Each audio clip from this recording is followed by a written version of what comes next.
네, 경기 광명을 국회의원 김남희입니다. 수사 기소 분리 원칙, 검찰 개혁 반드시 이루어져야 합니다.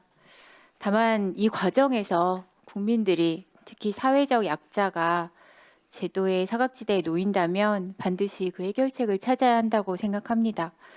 얼마 전 범죄 피해자들이 국회에 오셔서 형사소송법 개정에 대해서 여러 의견을 주셨는데요. 제가 일부 내용을 잠시 읽어드리겠습니다. 집단 성폭력 사건 피해자의 발언입니다. 수사가 시작된 뒤 제가 느꼈던 것은 안도감이 아니라 막막함이었습니다. 피해자인 제가 계속 증거를 찾아야 했고 수사기관을 설득해야 했고 사건이 어떻게 진행되고 있는지도 제가 직접 물어봐야 했습니다. 불송치 결정을 받았을 때도 왜 그런 결정이 내려졌는지 제대로 설명을 듣지 못했습니다. 수사 과정에서 가장 힘들었던 것은 수사기관이 내 얘기를 믿어주지도 진지하게 들어주지도 않았다는 사실이었습니다. 다행히 제 사건은 검찰이 재수사 요구 송치되었고 보안수사를 통해서 유죄 판결까지 이어질 수 있었습니다. 하지만 저는 아직도 생각합니다. 만약 그 과정이 없었다면 어떻게 되었을까? 그리고 피해자들 중 과연 몇 명이나 그 긴 시간을 버틸 수 있을까? 다음은 스토킹 사건 피해자의 발언입니다. 피해자 이의신청권 보장 등을 통해 범죄 피해자 보호 방안을 마련하겠다고 하셨는데 피해자로서 어처구니가 없었습니다. 다들 아시겠지만 경찰이 불송치한 사건은 피해자가 이의신청하지 않으면 검찰이 보완을 할 수가 없습니다.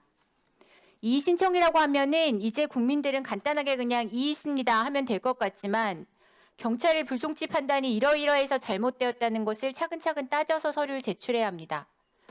의원님들 중에서는 법조인들이 많으시니까 쉬운 일로 보이시겠지만 저에게도 결코 쉬운 일이 아니었습니다. 다음은 피해자를 지원하는 변호사의 발언입니다. 강간 사건 피해자는 불송치 결정을 자세히 알지 못하고 있다가 직장 내에서 불송치 결정을 알게 되었는데 가해자가 나는 이제 떳떳하다라고 얘기를 하고 있어서 피해자가 이걸 듣고 굉장히 좌절했습니다. 그리고 마지막으로 약혼자에게 마지막 대화를 하면서 누가 나를 믿어주겠느냐 마지막 대화를 한 후에 극단적인 선택을 했습니다. 이 사건은 이의신청이라든지 이런 것들에 대해서 조금 안심한 절차가 있었거나 설명이 있어서 더 좋았을 것이라는 아쉬움이 남고요. 이 사람은 수사 과정에서 굉장히 절망을 했다는 겁니다. 그 과정에 있던 자료를 모두 수집해서 이의신청을 했습니다. 그리고 한두 달 정도 있다 구속이 됐고 1심 판결이 나왔는데 징역 8년이 선고됐습니다. 장관님, 이런 피해자들의 목소리 들어보셨죠? 많은 피해자 단체에서 저희 법무부도 직접 방문하셔갖고 여러 의견을 제출해 주셨습니다. 또 저희 의견 그런 의견들을 또 종합해갖고 법무부가 또 의견을 내고 있습니다. 네. 경찰이 부실하게 처리하거나 이해관계자가 개입하는 경우에는 이를 걸러낼 시스템이 필요하다는 문제 제기 계속 있었습니다. 제도 설계에서 이런 사례들의 교훈을 담아내는 것이 국민을 위한 검찰개혁이라고 생각하는데 장관님 동의하십니까? 네, 그렇습니다. 네.